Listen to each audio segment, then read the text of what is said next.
Alright, abusuafo ye mu bibi akwaba na ye mfa mbra Mega TV and platform we eto.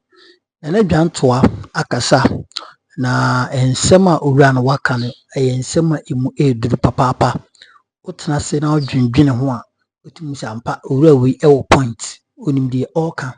Ne nyinaa ɛyɛ Sammy Gyamfi ne sika sɛmi a ɔkɔ de kɔma Agradaa the dollars ɔde kɔma Agradaa ɛne aspake a lot of social media attention for Hanoma high and echo for Hanoma CNC OBC among suspending obinso say among sacking even MPP for crab abontis or enye the among suspending or more enye and him abusia for and semne dear anoshi. I mean Pesebeka Sabi Yanko na Yinkoti Nana Juntuah and Sema or the two Agradaa Koba the Nakaina I bet was so away platform we so must also subscribe to the channel now I like it when you know share na fufu any be a fa comment it to ya becken kind Eddie amount abusia Yanko Ninkoti in Senibi a cover bet also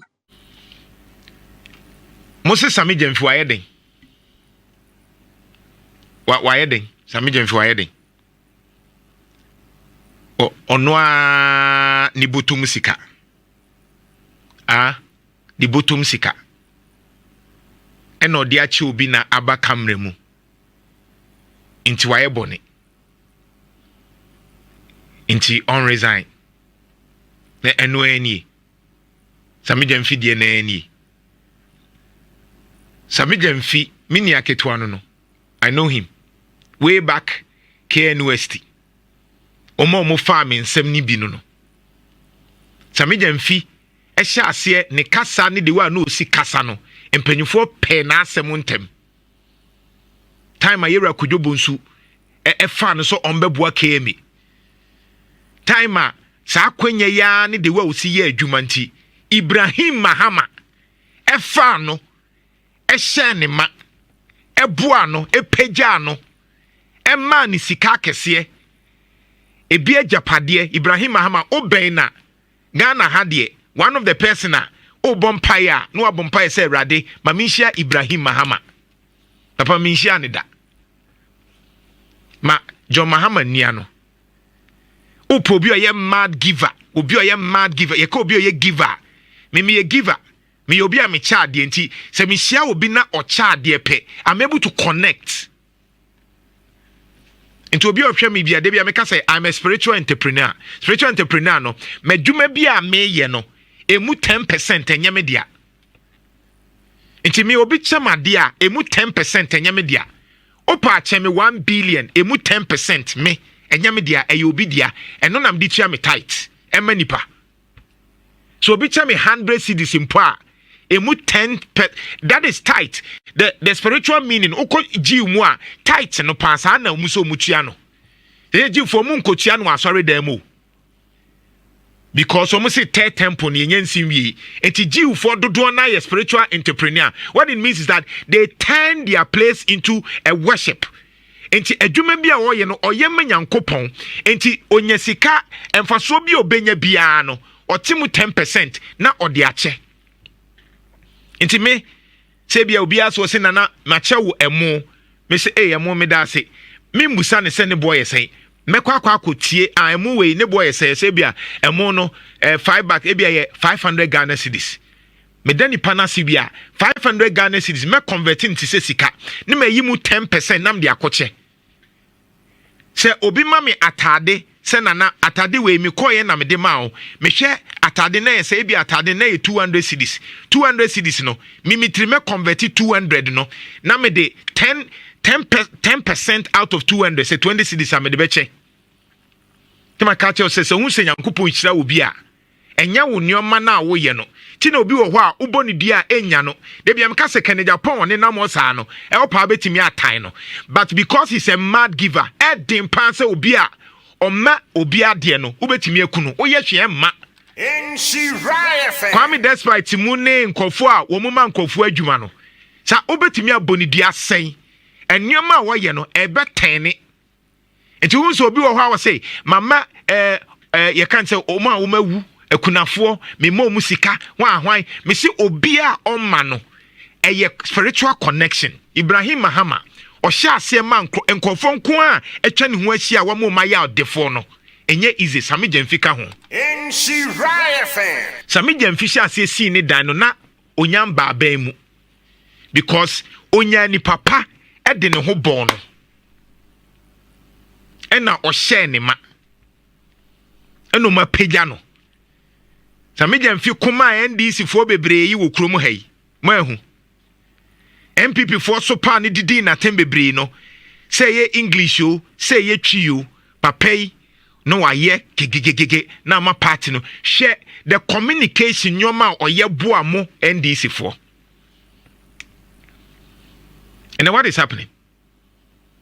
Sell catches Sammy Gyamfi need dollars into a bar bemuno wenya dollars. Now what is $800? What is $1,000?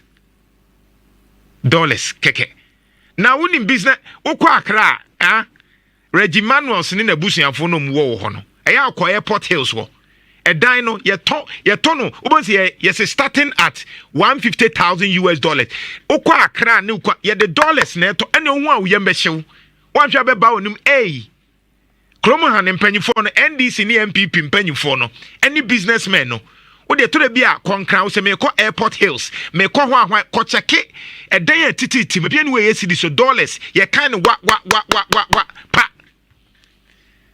but ye ba ha ne aye so hypocrite Sammy Gyamfi nko wi obi asika wo na sabi woni sika kran ka be ha me adwuma wa boa NDC no ene dia wo de no ho no se wanya sika kra be ha me uyo obi a wo ben na ochade dada ane de the way you see chade nka kamna sie so so yebeka se akowia nkrofo sika wo behind the scenes ye sorry anopa sika ye che ye ayo botom sika ne adwuma ye wa abontene e de che nka kamna da ye so nkofo beka se Nana Juntuah wakowia multimedia fo sika Mommy enye careful. What did Sammy Gyamfi do? Yes. Ebi ajo mahama pese wo ade no kra na ye low e wo nyomam ho manye sei. Enti ebi a saa aspect no e na osusu se enye se ye se ode o gi a tio law ne se wo gi a menje law na anka se memma Sammy Gyamfi anka se fa camera besi mi so Agradaa na oye ne TikTok live ena okọ ba bia na TikTok live no ena nkofo pekeye. But I can understand because Sammy Gyamfi. I can understand because Sammy Gyamfi ono anko beka ni ya. I can understand into politics. But dear eyana otinkofo asa you are comparing Sammy Gyamfi $800 pe. Awo de ma Agradaa ye ono ani bottom sika no. Ayente so akọ sika. Aban no kra yenyantuo muka. I'm telling you, appointees be including the president kra yentua ne ka. No ani sika no. No abone bra. De no ho dada. At the age of 24, na Sammy Gyamfi be any business or fan crofo adwuma. Then you are comparing Sammy Gyamfi to Yema Mrs. Yelada Pa. Yesusu say $5 million sibi woni fie $800 oh you are comparing that one to $5 million yesusu say egu ni fie na ye nhwehwemu ane sisi adapa de se na nyanto akan ane na Sammy Gyamfi $800 ye ono ani bottom sika me kra me metimi ama brosa $800 me metimi ama brosa no how Men compare it to ye ma Mrs. Yalada Pa ye susu say $5 million egu na accounts mu na me any day be pim na min tell say NPP for say hey Sammy Gyamfi awie sika ka ye nimu ka ye ka say nen ka say hey mo he Sammy Gyamfi awie sika. We are too petty honestly. Na unim sika MPP ni MPPs NDC for omuyi wa akire ho. Wanhwe bedru baabi no me ni Sammy Gyamfi a eye wa wo sika. Me first na me won krofo bi a me hu omumobo se me hu omumobo bi me mfi omu. Why? Because me sika. Se man fa ma wa e bi okra ma block no. Because I don't want you to feel entitled. I say, what's a me mauska? And you can say, what's a me mauska? Sammy Gyamfi, ni problem ni say oya adoye. Ni problem na ni say ohun nipa mobo. Ena sese aba. Enti Sammy Gyamfi sika na ye wa wodia. Enti fasha ubotum. The opposite de man fama no. Next time no, fasha ubotum. Okwa ye na okwa hwan a lock no na we atum ne ko. We enye force. Wa na wote oka mu. Ka na nya aban ne toma no. Wa na woto oka. Uye wadwuma dada nti wotena kan ni mu aho na de kɔ wa enya force sɛ wo so mo bi asika de opɛ man sika no akyire no wafrɛ no nti we are simple sɛ de be ya problem bia ma biem and then you say ye yi na di anase ya suspend no nso enya no kra no obɛkɔ adwuma bibia nsiye ɛna obɛkɔ na adwuma ne Sammy Gyamfi bɛkɔ na adwuma the only thing ye ahwɛ yi when who say no now what down ho so because nipanye people are bad. Just be careful.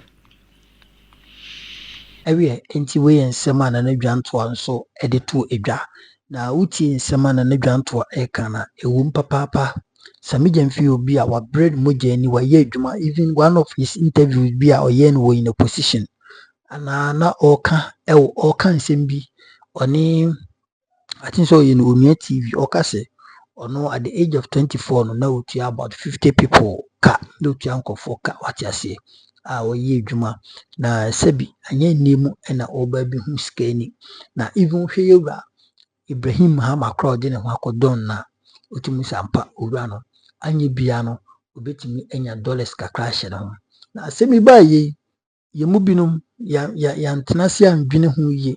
Some of us we jump into conclusion say papa no anasa branch no mo nsake no ono we say no onyanya mfunso bia Sammy Gyamfi nyanya mfunso bia even when chief of staff Julius Debra about with either suspension krana, I will be very disappointed. Because the Akufo-Addo aban any MPP for mo year for the past 8 years now. Enya sem ketwa we dey say Sammy Gyamfi the wrong person no enesika ne kusi so na MPP and as NDC food soldier bia enka sika we dey say nka obika na say sika kuma kra na we na Eugene ose tutu nso e won hira honom e na no so kyeremu a Sammy Gyamfi baby adru na wo so hwe ho yi. You have to be careful because enima bi nkoyi sense we aba obi demand for sack and I say remove an there. You have to be very careful and conscious. Yenti Eugene ose tutu ano so nsema oditu edwane ekoba medina kaina ebeto aso e ye platform we eso Bobia ana me ana minim ni nti omo yesa figo na me kura me small boy kura na nkrofo bu ha me ma kwan ma me sa na wo hwe apro na I think say two things. It's because of last week President Mahama code of conduct no launch you know ana na nipa no this kind of man no so hwe conversation e pan akokwa hwe social media na eba na akwa say san na me yenu no last week code of conduct na President Mahama launch asim yes no and Agradaa na this kind of man no oh na no na medwin say ye issue because of Agradaa na ma bi o ye ne campaign bi o ye tia NDC ni ade and I think that's where the issue is. But for me I think say going forward and say no kind of politicians need to be careful. They need to be careful. Nipa mo associate with and especially at Mahama 2.0 way. Yeah, in 120 days me can say why are there what kind of code of conduct na it clearly tells you papa no or person avoid the name be. You say nana Sammy Gyamfi in private life no obetime nya say sika no but I see when you assume public officer you obeye bia na manfo dwen say odi aban sika na ye and Saturday na meet fellow scratch for so we TV na nanu say currently we NDC appointing na your birthday am amatimi yiwadi. Why? Because ne mama 1.0 no sa niema ni bi say di ninya it was so your point na anana Professor Jampo bra wa boy university professor ontimi nya birthday party I ain't kind of credentials. Sammy Gyamfi me nyes Kenya birthday party krom ha. Na Elizabeth Ofuswe jare. Techiman. My trade minister on to me birthday party. But Mahama say, "Jai." So it clearly tells you where the president is coming from. Or person avoiding the medicine. Nana appointees in M1. No avoid this animal. Nana and no mitie minority ni. And hana me supporting your work to an the largest extent. Nana ti minority no man kakrasi and sakino. Uti oseden City FM. Mi re ya na mi guna no say. Suspend investigate Sammy Gyamfi over dollar gift to Agradaa. MPP for say suspend. So na no man mu say a video na ma ya de wo mo ye. Omu nyina ye bi. And I also think another issue is the currency, which is dollar. Okay, nti enra memo atwaso. Enra openly. Yeah. Kenya Japan eche will be 500. Yeah. Enra ya. Yeah. Sa case ni ba anas case na openly. Yeah. Wo me page no so openly. Yeah. Enra Kenya Japan. Yeah. Oche will be 500. Yeah. Kenya Japan eda so wa aban mu ana na aban wo no. Yeah. Na oda so chenko for in dollars and in cedis. Yeah. Openly. Yeah. So, yeah, no kwena make say nyenti MPP beka say suspend ni because na politicians there. Wadama. Mpacho they are to Facebook. Behwe Kenya Japan enre ya anas issue ni buy na ye ka $500 no. Kenya Japan e the $500 no eche abayiwa no. Oche no. Openly 500 oche na there. Yes. Why are we not talking about it? Yes. Nana, so I'm saying say Nana, they are not talking about it because Sammy Gyamfi moving from opposition into government. It's an assassin no be bia no. E be cocoa board cocoa on one crazy gold board ticker and a woody. Yeah. Now that's the difference I see here. And I make us say President Mahama say I'm just supposing the birthday so we chemuno. And I mean buzana na Prof Juntuah to me ni birthday. Then I bezo catch them no. And disappointed be in this committee the birthday but because you are a public officer in an hade o share President Mahama code of conduct na ne forward no can be wom na me read am is because of President Mahama through be saying no ne o kan ne forward no o say all political appointees must among others adhere to the highest ethical standard of professional conduct. Inherent in that is that what public office and never be in the private because we're in the public office people will perceive. It's an actual Ghana integrity initiative rating. No one can say corruption rating index. I'm say what? Corruption perception. So they will perceive Sammy Gyamfi as kind of Ukrainian there. But in his private life, he may have that money. Nana, I don't know if you get me. But the intention of Sammy. Yes, was a good one. The intention is say Sammy can say me be mausi kana fa camera dimechi. Nana, and I make us say, also na some 2 4 so makase. Near Sammy, no, me personally, I think he will have that money based on my information of him. But another second leg is that Nippon know this kind of man no. As a Ghana for across divide no be a jama no. Nana the criticism ni ye pa. Akoye say maame na nkasa na ye issue. Na ne kan ye. Se wo kan no aka say adenti na ade ma Agradaa. But men kan nyina mbomum kaye te say wa wiesika wa ye bone. Se Agradaa ka say ka wetimi dia mafu soja. Yeah. Before soja yemfa ho but Agradaa de yes ye wo problem yes. Now one will say a fair criticism yes but I say ye two free Agradaa yes. so too Sammy buy a gold boy watch at ye scanner watch Jessica e buy cry say $10,000 yeah nana e bi krasa na salary how? And the salary so but nana na make say there's lots of education no me tie another MPP Kolobi DV friend Ellen also Ellen Dakon also yeah and no ka so no mo ko so score to two motom Jessica bon fa camera ni nachi na Agradaa no or use words be mean person may use. And then I tells you say the politicians them sometimes can say MPP minority according to city. Say suspend yanka sack. Now that should tell you that they know say okay say what sack Sammy Gyamfi over there sir. It's an overkill. Why am I broso? Nana minim so atmatia because they know they do these things. But nana make can say and me foot of them political appointees ni say Mahama 2.0 no 1.0 yen who code of conduct nana 2.0 no the code of conduct abem me read be mawa nya Sammy ebrichi bi why will Mahama do that? Mama will do that because nana the first time no egu nani ma ase enti opeso avoid be say na wa chede bi ase na wo ka no characters be say no don't associate with them. Now some people have similar issues.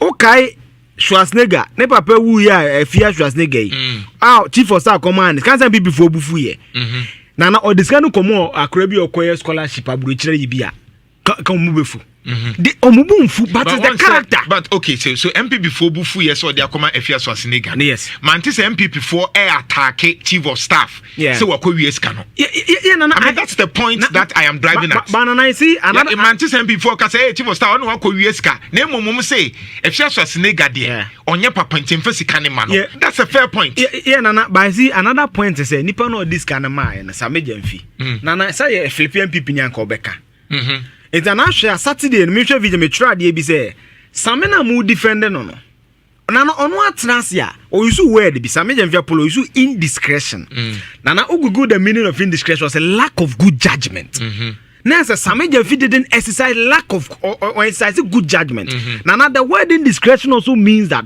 Sammy Gyamfi trans no Sunday na no pa no tra apolo jongu say wanye yi not because e bia wawie sika not because e bia oni $800 but the optics that is why we have corruption perception index not reality so I agree e bia wawie sika no and nana ne salary as a man for kano Sammy Gyamfi don't determine the salary it's parliament size ma me na de ne ba no mudin sika 70 tiny DS na mekan Parliament determines your salary. So if you have any issue, blame Parliament, not the man. Because Sammy Gyamfi free wa MPP ni no, say PMMC no bi o. Yeah. Some people ni no 8 years so no so ho GDP. Cocoa body ni o say Sammy Gyamfi. So those down there bem. But na Sammy Gyamfi anko beka. Madam for friend strawberry Facebook or trobai. Ko beka nebulous. Compendium. And na Sammy Gyamfi temi a obe one me be ya adwen so no anko beka. Yeah.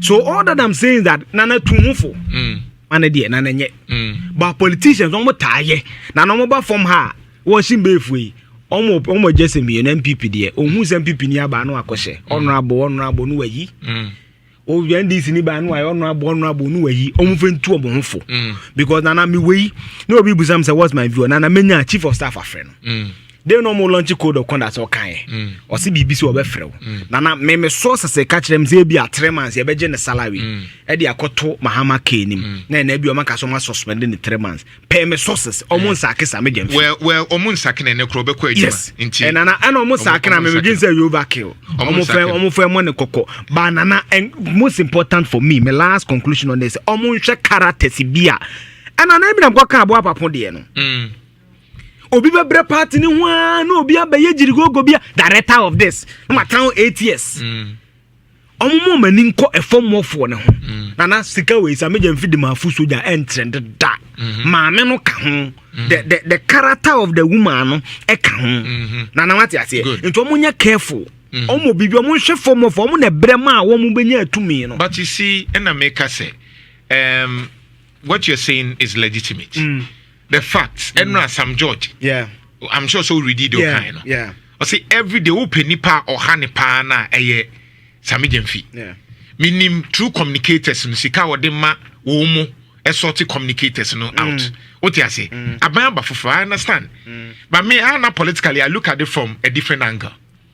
There's a reason why mimijiri say Yesu Kristo eja obu bese enyan 99 yeja omu ha yekohwe ba ko no sometimes in politics eyana the lives of Abua Papumuni Agradaa wonu hwan no you need them for certain reasons. Oh nana see enyenim why politically no nana so enu na godfather na ye analysis anim wo and obusam say why do politicians associate with this nana say middle class on tia say let me explain for you uti akufo the 2016 victory speech na asofo no obubu omudin say bu aye nyina empomasem why would President Kufuor do that?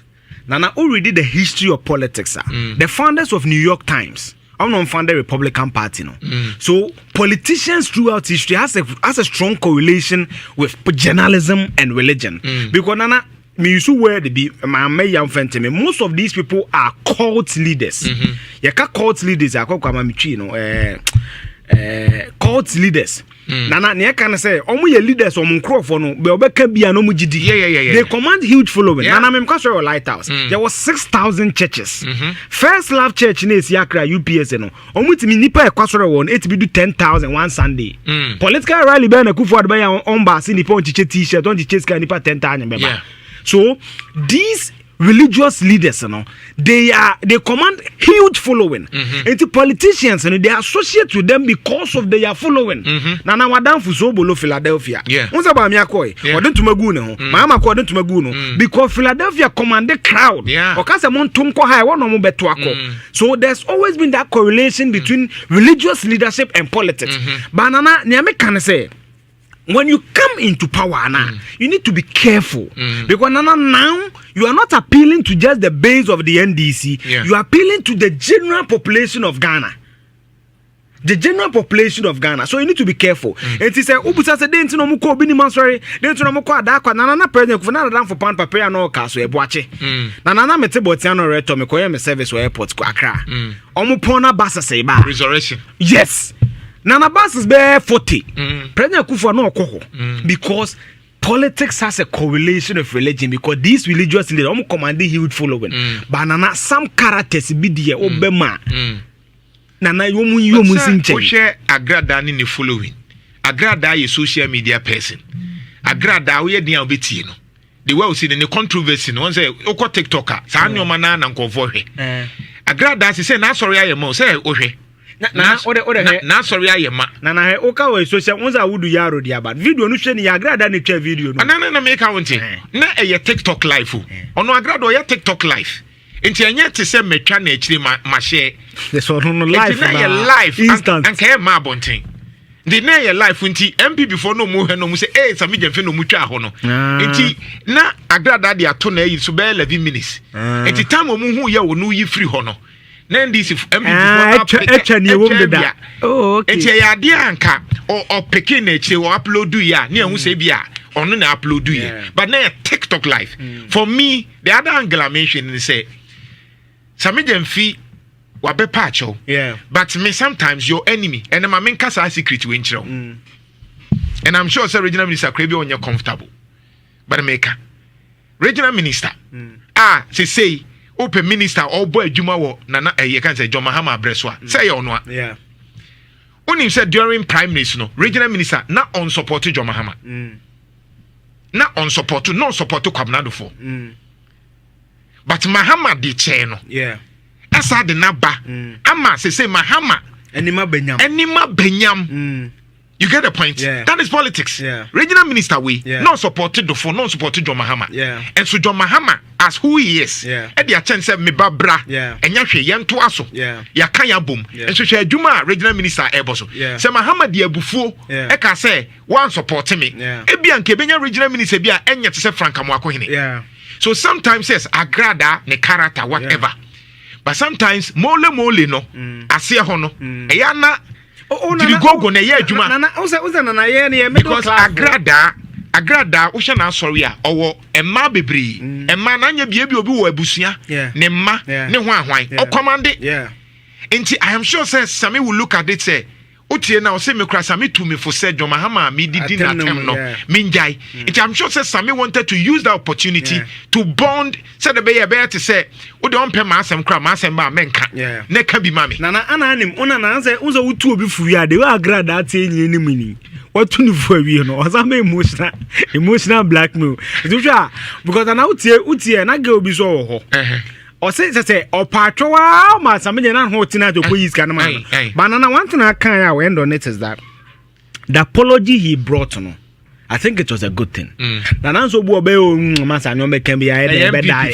E den ya 1 week bia e be die 1 week bia e be die but na apology no the buy no Mahama code of conduct na me say me be a code of conduct no 66 section 6 na wom o say ye be mo patrol publicly ye betimi suspend o ye betimi ayiwadi outright banana wa be patrol that is the mark of obia oye bibi na public outcry ba odwun say ha dey twa ha ntwa yi and I think say a good thing or na me sources no more catch them say sisa enya me wanwa but I think so kasa wo pamu Sammy Gyamfi it will be an overkill. See that's a you see a suspending ni nyina na ye yate ensi Sammy Gyamfi be ye na dwuma bibi ensi ye onwi obi asika enisika $800 enye sika bia Sammy Gyamfi eni wabobra nkofo penasem kofo manade ono so man nkofo ade Sanity. Say ye no intimate compared to that of Cecilia Dapa $5 million say woni fee.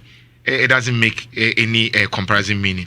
So we nsɛm a ɔde to edwa na wotie nsɛm na clearly ni na says Sammy Gyamfi, you have to be very careful. Also to anamun ye because you see what be the obstacle at the MPP. What be serious obstacle a coincidence at the MPP so mbeba power. It's a good board you have done, say what idea and omodo atwano. And indeed you are working hard. Only you rato, you are really forcing. I'm with the muye jumade magana. Even a new crime no can say dollar if you rate. The biameka show petrol matiti so and no matiti petrol so. I just said, the phone quan, I dream bonny. I 24 hey, maybe be so muso. Ghana market women, hey, maybe so muso. Mumu, I didn't tell Mumu be the moye di pa bonny force. Ubisa was saying, Sikana edicota, Says Sikano, Yakoya no munyantes, and na petrol no matiti no modi or moko fele or mo tank. Can be tank in be see hono. And they're not dollar no dentana akofo. What kind of hypocrisy in this country? I ready for a dear almost too low effect to a bima was on my babanti. No more ye de ukruma. On say the dollar na I appreciate it. Sidi number form. I mean Sidi no appreciate dollar number form. Why can't you people reduce goods and services in this country? Hey, Masa Munjansi Muno. Now you saw life sim so and pay Yamasumbe ukruma. Na de bia na dollar yekesi aboso kan for obi afa join news for microphone ahwe no mo de kwesi aboso kan ai se dollar na kosoro enti amaye niema no mo nto ene dollar na kofom but still na mo niema na boaji ade nti Ghana mo yesa ya yepe no man wi nko nanim no ya yepe ye backbite ye ho ene dollar akofom eso ati se hwi na no me si me fuwa me kan eyema tank ye maka na ye me nwa se se sika we na etimi fuwa ka ye de ami se nkofo ya te so na mame se mame nhwe omu 1 liter me hwe ya 1 liter e da 12 cedis 12 point something. You see say the ebu man na mu dwadifo nko a munya ho se ye nte so mame no madwadifo papa no madwadifo mu binu ma maye mu ho se the good eka Ghana Union of Trade Association and I say se mo se mun tete so a nkama no ntum munnim na se dollar ne kosoro ha ye bompa so nkosoro ba munnim na se nimo musa nye di na mo ba abontin ebe meye yedidi de be sia fire mo no de wa ye mu bi ne be so asi muso okuroma no because mo ye mamboyefo se mo po man ni ya nke sidan na dollar na ba fo mo betete nima so ma enkofo ho ahenha no Ghana for ye ho ahenha ye feel sampa economy ne mu ayefo. We are now enjoying the economy that we want. Now still na modi mo si debi da I just said nima na mokoton moto that time moto ni na wi. Is it possible? Is it even possible? So nima na modi say sika na koto mo beton ni na wi as a matter today mo buka kofa. So is it even possible? Why can't you do price control in this country is very important. I will say I said that parliament acquire price control act. Price control act. Near the share your mom running. And Intiana me pay Jerry asem no. Jerry John Rollins by now in cough on them crum. Omo bisao, hey, oh, Nyaman nebo saying, hey, you see. Nanka ya show. Chowachi, when a Santiphobinum, I need Jerry Bell the boy, need Jerry Bell the boy, mamma never boy, and NTNDC, the young joining that. We are the papa and Jerry Babumo. We are the papa and Jerry Wichomochi. Says Bamboni we are and Mudene dear. Jerry John Rollins, the blessed memory of a shame with Marcin and a bone region because we are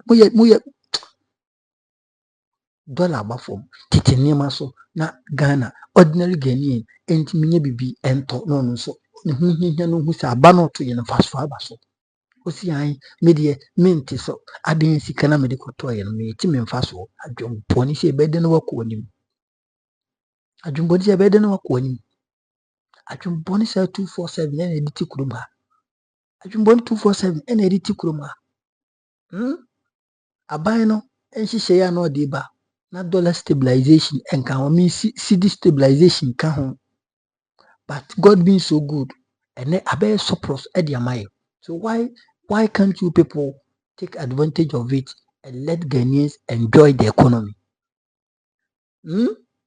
na still na mu mpanyinfoɔ sɛ mu ntete so mu si yɛ ne mu mpanyinfoɔ me ne mu mpanyinfoɔ na nka sɛ daakye bi ɔman no mu yɛ din na sɛ ɔmo de mu grievances samba bi wa nobody should respond to them.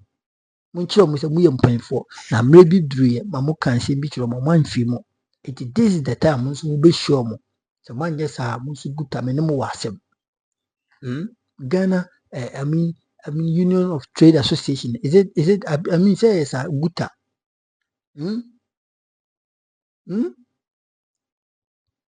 Aden ɛdeɛ na ɛkɔ so ɛna Ghana ha deɛ deɛ bibini kyiri ne sɛ obeka se wakofa nneɛma ɔnte so obiara tɔn ne deɛ differently aden wait esimesi tɔn ne deɛ price we obente tɔn ne deɛ price we na mehyɛ da one of the biggest market in this country na menamu ɛna na mehwɛ adeɛ medi mani totofo na mehwɛ adeɛ mahyɛ da kubisa nneɛma we price na mabisa we sɛdeɛ na dollar no wɔ soro a nneɛma no tie no sɛdeɛ kufa do no mo free so na nneɛma no tie na kɔ mo de bia bɛka ho